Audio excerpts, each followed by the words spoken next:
Welcome to the Professionals of the Inland Empire show with your host, John Tulac.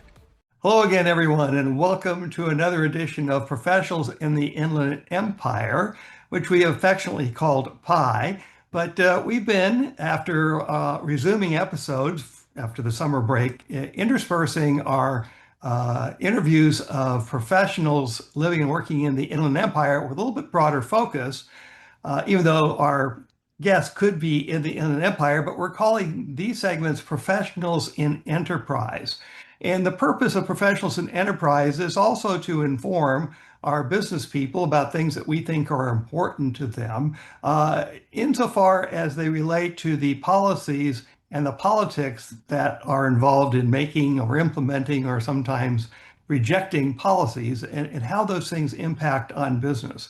And today, one of the things that is top of mind for all of us, whether we're directly or only indirectly, perhaps at the gas pump, affected by it, is the war in the Mideast, which shows no sign of abating. So today, my guest is Arman Ariane, is an expert on things in the Mideast because he came out of the Mideast originally and has always kept up. He is a very astute business person, someone I've known and trusted for a lot of years. So Arman, welcome to the show. It is good to have you here. Thank you for having me. So we're going to talk about Iran, and we're going to start with just a little bit of background, given your experience in business. Give us a little bit of the backstory, starting in Iran and going to Vienna and eventually coming here to the United States. Yeah, so I was born in Iran, in Tehran, and I lived there until I was 14 years old. And then I was sent to a boarding school in Vienna, Austria. That was very trendy during the time of the Shah. The economy was booming, and there were many Iranian students all over better colleges and universities in the United States and Europe mainly. And families kept sending their kids earlier and earlier to starting in high school so that they can easier get into better colleges. So I was within that generation where I was sent to a boarding school, a high school in Vienna, Austria.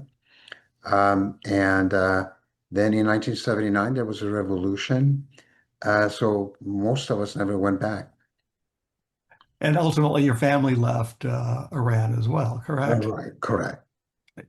But you were born there and raised there for a number of years, and so in a real way, as I know from many discussions with you, Iran has never left you or you it. There are still strong ties, Exactly. and so that's why you have kept up so well with not only how Iran behaves, but how its neighbors have behaved toward Iran.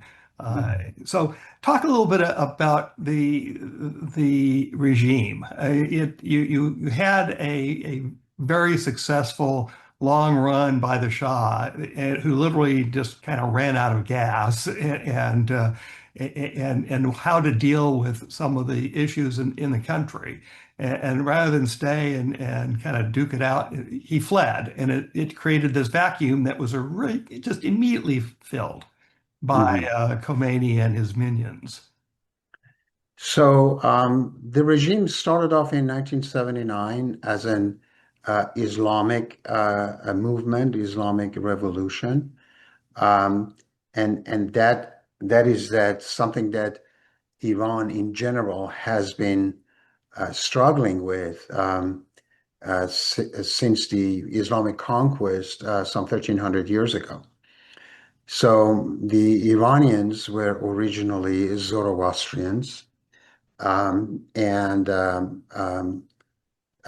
during the Arab conquest, there was a forced conversion to Islam. And ever since, there have been uprisings, there have been a struggle because it's a totally different culture to the indigenous Iranian culture. So eventually the Iranians created, or I should say, tried to reform what was the religion that was forced on them. And that's how Shiaism or Shia was created. That's why today the number one religion in Iran, the only Islamic country in the world which is a majority Shia. But of course, the neighboring countries like Iraq, they have a large Shia population. I think they're also probably majority Shia, but you find them in all neighboring countries. But today, they're also in Yemen, in Indonesia, all over the world. Also, because this regime in Iran, they basically they have basically missionaries sent all over the world, Africa, in other countries. They have clergies who they bring in, paid by the state, by Iran. They're brought to Iran and they turn them to clergies and mullahs and send them back to Nigeria mainly. They have a big foothold in Nigeria and West Africa, um, and wherever they can. So the Sunnis and the Shias don't always get along on things, including some matters of doctrine, but a lot of it just has to do with pure politics, right? Correct. So if you ask a religious person, they would tell you um, the religious differences what they are. But from the outside, what it really is, Shia actually helped Iran not to become an Arab state. So the language remained Persian mainly. There are other languages spoken in Iran, including some Arabic, but there are Turkish dialects, Kurdish, and other languages spoken in Iran. Most of them Indo-European languages, same as Persian. Um, but the main thing was the big differences, cultural differences between the Iranians and the Arab world, and that's where Shia basically helped Iranians to kind of preserve their historic identity. And that would be a Persian identity, right? Correct. Okay. So you use the term Zoroastrians, and so maybe explain what Zoroastrianism is for those who are not familiar with that. So Zoroastrianism is actually the first monotheism, had the greatest influence on Judeo-Christianity in the West and Eastern thoughts, including Buddhism in the East. So some of the famous Zoroastrians are like Cyrus the Great, who is referred to as the anointed in Isaiah 42 to 45. In the Old Testament, he's the Messiah or Messiah. Um, and then today, some of the more famous um, Zoroastrians would be um, Freddie Mercury of the lead singer of the Queens was a Zoroastrian, and of course the Tata industry, who are the smallest minority in India. They actually own Air India, including the Land Rover, I believe Jaguar, and many other automotives, shipping, and they're great industrialists. So those are the Zoroastrian, those are the indigenous Iranians. Um, and it's not a member of the Abrahamic religions, although it had the greatest influence on all of the Abrahamic religions. So I remember Nick Quackenbos in our club one day handed me an article in the Washington Post or Washington Journal. I don't remember which one it was. And it said that Americans are being totally confused. What is Shia? What is Sunni? We don't get it. And the explanation was just one sentence and very simple. Iranians were Zoroastrians before the Arab conquest, before the Islamic conquest, and they were forced basically to become Muslims.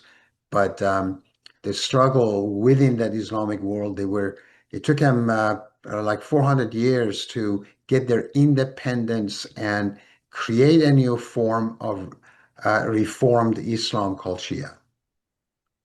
And to this day, the predominant view of the Iranian population, the everyday folks, is that they're very westernized, very urbanized, and in the cities, obviously, sophisticated, educated, and they are not extremists, they're not jihadists, and they don't like the current regime and the thugs that enforce a very extreme form of religion.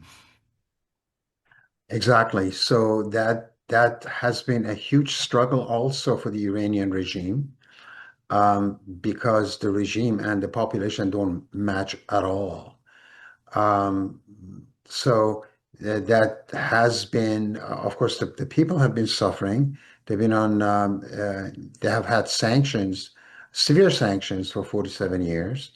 And the government had to struggle. So the government uses many militia from neighboring countries, um, mainly an Iraqi militia, Shia militia.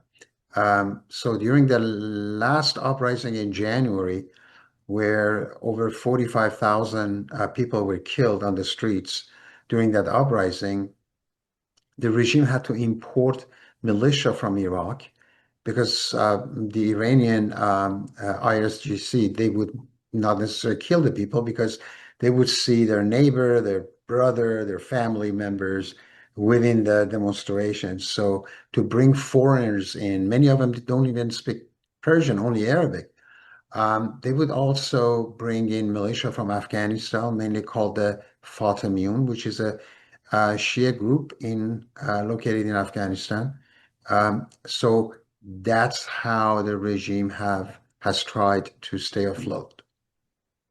So the saying, the pen is mightier than the sword, but the sword speaks louder at any given moment. And when the regime has weapons and the populace doesn't have weapons, and you have people imported to kill, it's not a fair fight.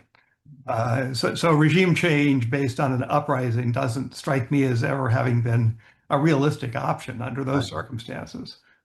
And the uprising, the youth, Iran is a very young country. And the youth are very civilized. I mean, they would not bear arm or attack, or they would may put some trash dumpsters, set them on fire. But they were masses. There were millions of masses all over Iran in all big cities and villages. Um, so that was really a wake-up call and very scary to the government. Of course, over the last 40 some years, there have been many, many uprisings, and every time it keeps growing bigger and bigger. Um, Now, until the war started between the United States and Iran, so the government is accusing any uprising as a tool or accomplice to the invader of the invader. So it's you're either what they're saying is you're either with us or with them. So these are bad timings. That's what they claim. We have financial hardship. Um, I believe last I heard, inflation is over 45%. Um, Many government workers have not been paid in like 4 or 5 months, and there are shortages. They have electricity issues, water issues, and so anybody who raises a voice, you are the enemy. So. And we have a nation that, even though the top leadership has been taken out, the replacement leadership is every bit as fanatical and committed to bringing down the great Satan and Israel as possible, and don't mind being martyred to do so. The United States isn't used to dealing with an enemy like that, and so it should come as no surprise because historically no country has ever been able to bomb another country into submission. Didn't work for the Germans against the Brits in World War II. It didn't work in Vietnam, and it certainly hasn't worked in the Ukraine war.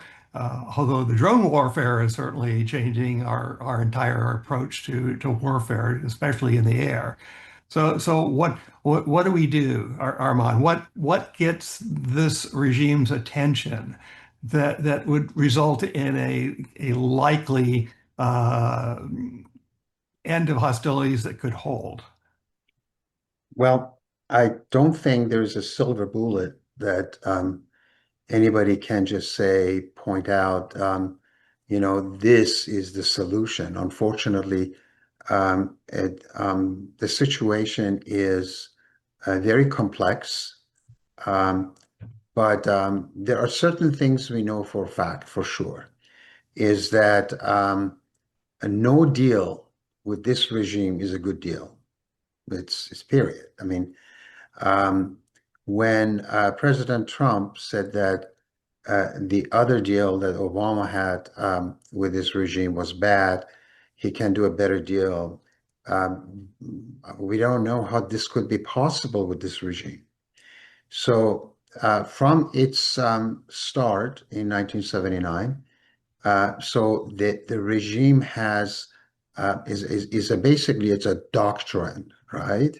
It's a revolutionary doctrine type of that wants the rest of the world be liberated with their doctrine, right? They want to turn the whole world. They're very evangelical, right? So if you negotiate with them to drop some of those um, ideology, it's an ideology, then it's no longer the Islamic Republic. As a Right. matter of They fact, take themselves out of their own equation, right? If they did right. that. So as a matter of fact, they have a system that they have in place um, is probably more democratic than all of the Middle East. Um, if you take that Islamic ideology component out of it, the minute you take that out, when everybody is eligible to run for office, um, then you have a parliament, they have a senate, they have representatives, you have a whole system in place. The problem is the theocracy, which eventually turned to basically it's a military operation because of their survival. Um, Theocracy and the word of God does not carry as much weight anymore as it used to be, say 20 years ago. Now it's about the survival mode because they want to stay in power. So the military, Iran is probably the only country in the world that has two militaries. One is what they inherited from the time of the Shah before the Islamic Revolution. The other one they established because they didn't trust the other military. The other military could have a coup anytime, get rid of them, and turn it to which has happened in many countries in the world. The regime created what is known as the IRGC to have who are very loyal to the theocracy and to the clergies. So that's why Iran has two militaries, and they always made sure that the Revolutionary Guards are always more mighty, stronger, better equipped, and better paid than the regular military that they had inherited, that every country has. So it's interesting. This is a while back. I saw a U.S. general of a ship, one of the U.S. forces ships in the Persian Gulf. He said that we have no problem with the Iranian Navy, but we have problems with the Revolutionary Guards on the little boats, not with the big Iranian ships. We communicate. We are in. So that tells you that after 47 years, the government has not even succeeded in having full control over the country. I'll come back to those little boats in a bit, but this is a theocracy. It's been embedded since the fall of the Shah, and then you've got the Revolutionary Guards and the military. Basically control all the significant businesses and assets in Iran. So you have crony capitalism and theocracy linked together in the name of Allah. And nobody wants to give up that kind of power. You can kind of understand why that would be. Putin and his oligarchs would say, yeah, we understand that. But the additional wrinkle that makes a difference between Iran and its theocrats and Putin and his cronies is that, under the extreme interpretation that the uh, fanatics give to certain parts of the Quran, you've got two concepts that are really a Tarkiya and Kitman that basically allow you to lie whenever you are needing to defend Islam. And since they are the ones who define Islam in Iran, they feel free to lie without any restraint whatsoever. And we don't seem to understand that they're doing this and it's like, well, we get to do that. You figure it out. Well, yeah, this is a very, I think this is not just this notion, this character that you just described. It's definitely within this regime, but it's not limited just to Islam and just to this regime. Um, there are so many others. I mean, I watched this interview with this um, televangelist, and the reporter asked him, "Well, you have like five private jets, and you want to buy another one. Why?" He said, "Because Jesus wants me to." So once somebody goes that route, you can always, claim that, you're doing it this for that reason or for this reason, right? But fortunately, at least in this country, in our country, we put a stop to it. Eventually people get caught, and because all these sanctions have also created the perfect environment for corruption. So, because of the sanctions, they had to sell oil on the black market. So they legally, within their own structure, they were selling oil. They understood they cannot sell. We are sanctioned. So we are going to sell oil on the black market. So it kind of became a part of the stratus of selling petroleum on the black market. So that opened up also a door to more corruption. I mean, there are people who live in Canada today who fled Iran and took millions to Canada, and they're living a wonderful life ever after. It's corruption is also really hurting the Iranian people. And I've met so many over the years and represented quite a few. In fact, that was the second wave in the development of my international law practice. It started in China and really built up quite a thriving practice based on doing business with the Chinese. But then more and more expatriate Iranians were showing up in Southern California, many of them engineers, putting together companies needing representation. And they were global in terms of their needs, in terms of where they were doing their work. And that became my second wave.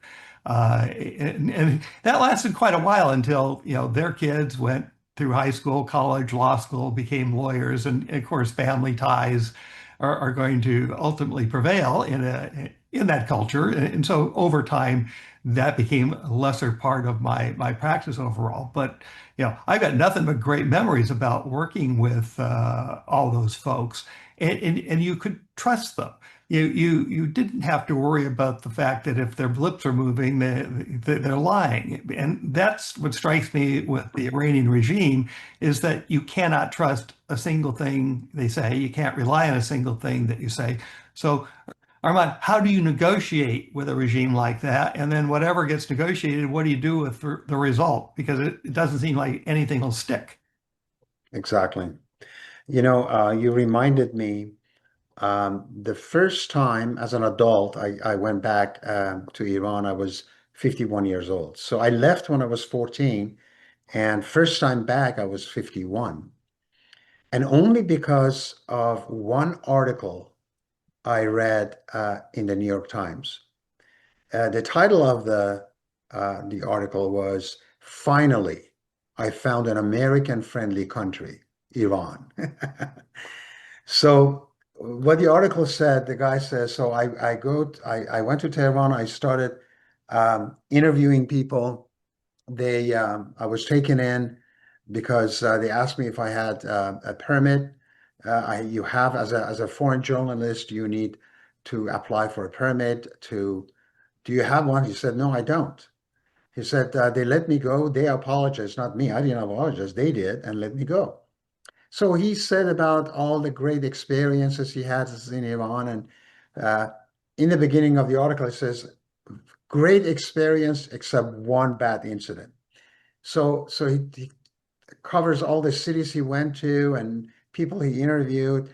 And at the end, he said, oh, one about that one bad experience, I was interviewing some Revolutionary Guards outside of an internet cafe. And I was asking them hard questions until the table next to us um, with a bunch of Europeans. They got up, cursed at me as an American, invader or whatever, and walked away. He said, so the only bad experience I had in Iran was with our European allies. So, and it's very true because it truly, if you as an American, you ever go to Iran, you will have the most incredible time. I have engaged in arguments and talks with people, and the minute people know you are from United States, I mean, a taxi driver didn't want to take my money. I said no, and they have this thing they call it taro, meaning that's okay, you don't have to pay, but they take your money. But this guy insisted. He says, no way, I'm going to take your money, and I had to throw my money and close the door. But you're welcomed everywhere you go. So there's a huge difference. What Crown Prince Reza Pahlavi, who is probably the leading alternative for a regime change, who resides on the East Coast in Virginia, he says that we need to separate the Iranian nation and the government and the regime. They're two different species. I mean, they should not be, whenever you say we do this and that, don't say Iran, but the regime, the Islamic Republic. So, and on that note, something that I thought I mean, that was in the on social media amongst Iranians. This was a hot topic.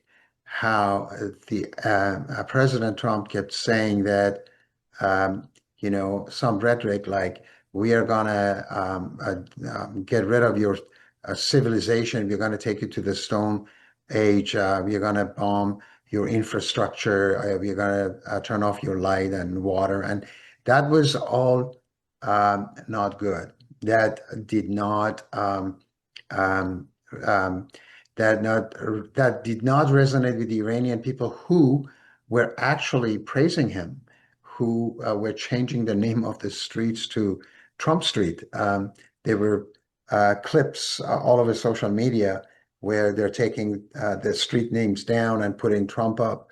So, the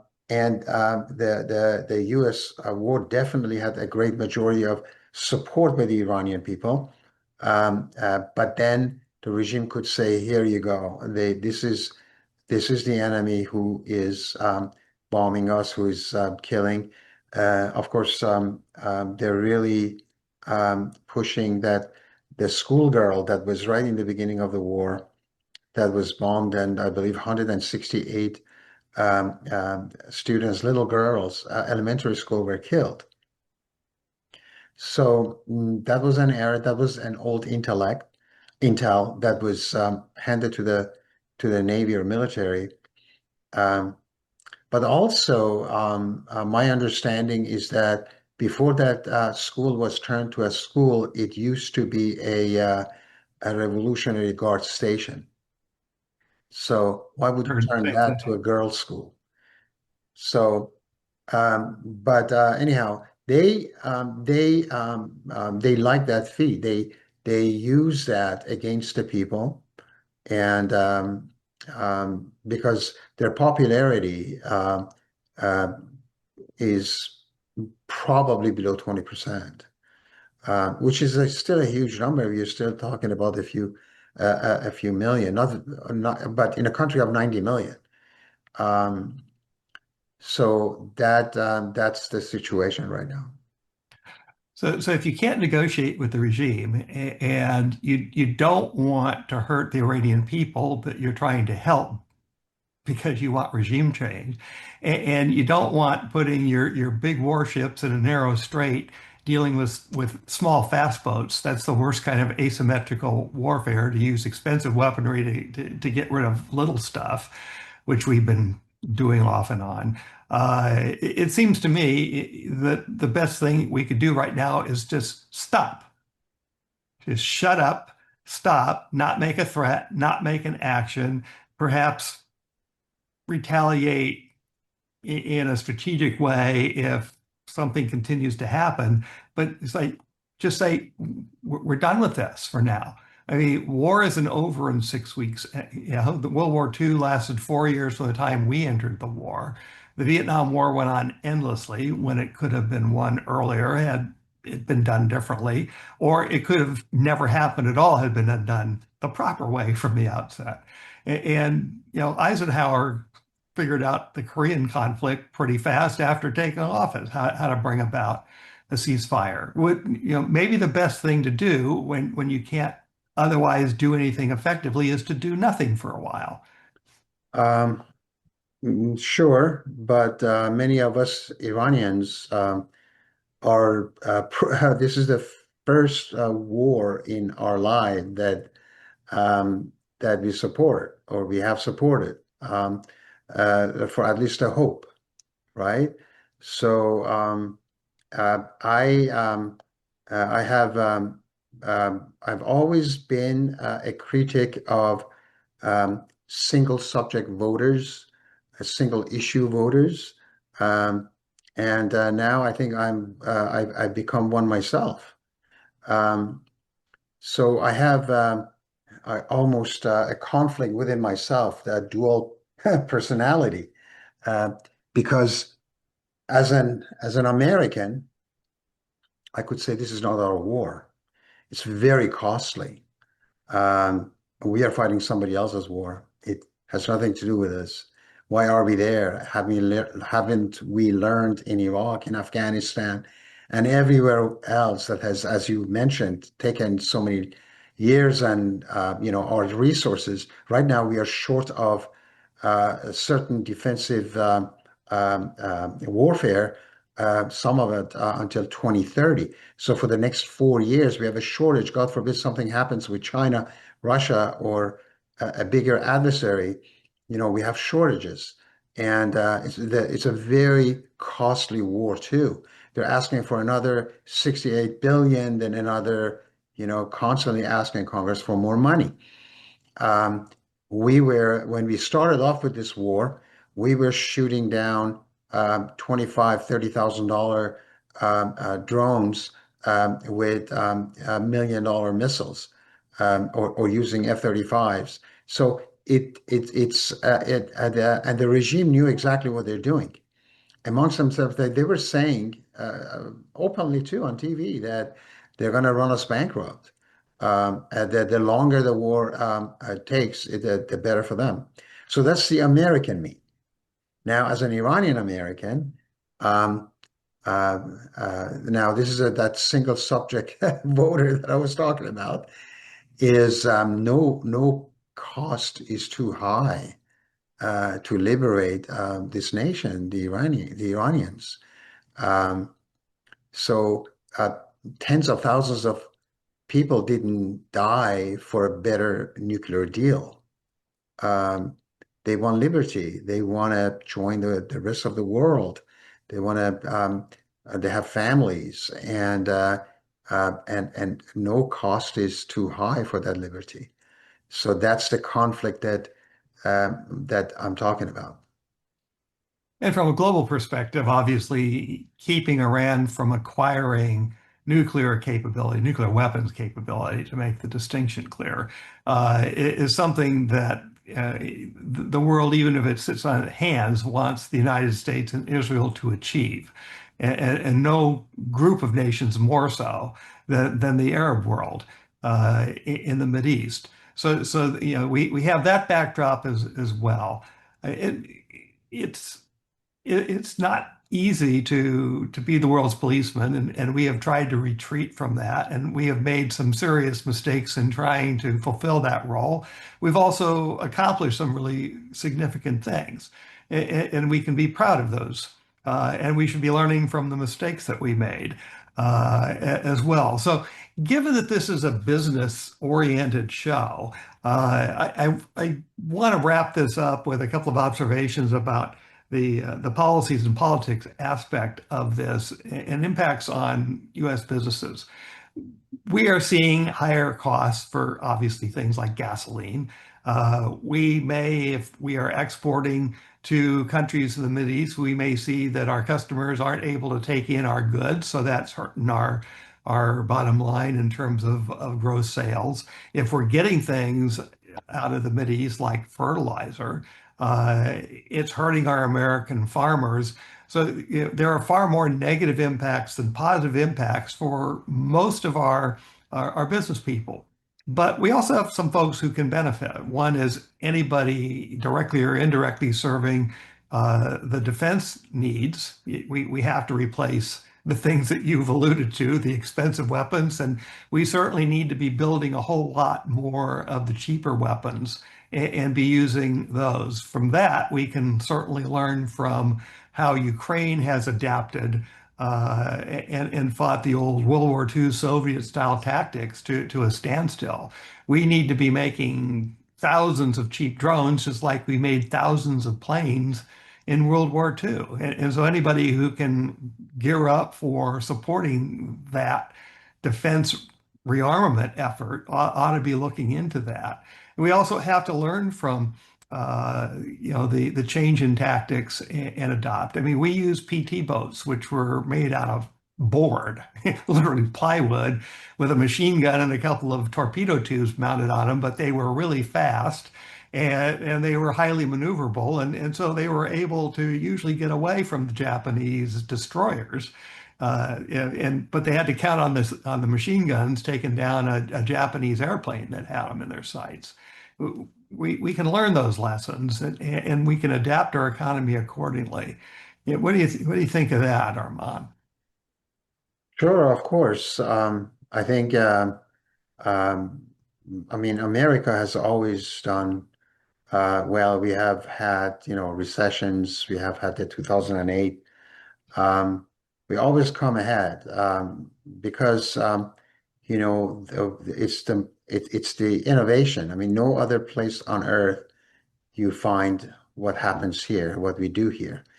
Um, there was, I believe, a study by The Economist to figure out what the loss of the Iranian people because of their revolution has been. Because from, I believe, 1972 to 1979, Iran had, I believe, the fastest growing economy in the world. And then suddenly it just dived right after the revolution, and the war with Iraq started. And they estimated it to be about a $30 trillion has been the loss over the past 40 some years. But Wow. the biggest loss, the article noted at the end was that it was the brain drain. And they said the brain drain cannot be brought into this calculation because you can calculate that. We don't know that the people who are at NASA, JPL, Boeing, Northrop Grumman, everywhere else, all these Iranians who had jobs, who had PhDs and, They had studied during the time of the Shah in Europe in the United States and had gone back and worked for the Iranian firms.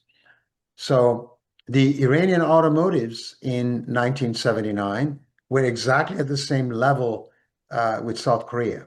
So many times when they want to see, especially within the Iranian circles, what the cost has been to the Iranian nation, they compare the country to South Korea. They were about the same. The shipbuilding, automotives, trains, it was pretty much at the same level, with the big difference. You can take 16 and a half South Koreas and put them inside of Iran, and then add petroleum, gas, lithium, and everything else to it, gold, and that's the country we would have. So today, South Korea, I believe, is eighth or ninth biggest economy in the world. So imagine where Iran would have been today, right? So that's the biggest loss. So a couple of treaties expired. So all of Caucasia would have gone back to Iran after the fall of Soviet Union. A part of Afghanistan would have gone back to Iran. None of those happened because this government has always been weak. They can barely, they've been more in support and advocate for Hamas and Hezbollah and the Palestinian causes than they have been for their own people. Yeah, they've had a huge drain on their economy supporting, terrorism surrounding Israel in particular. We are out of time for today. Arman, I want to thank you very much for your Thank you insights for having being me. on the show. And I want to leave everyone with a note of optimism. I'm quoting Winston Churchill here, one of the great statesmen of the 20th century, said, America will always do the right thing after it's exhausted every other choice. So long for All now. right. Thank you, John. Always a pleasure. Thanks for watching or listening to, depending on the case, the Professionals of the Inland Empire show with your host, John W. Tulac. If you have a suggestion for a guest, email him at jwtulac, that's JWTULAC, @gmail.com. jwtulac @gmail.com.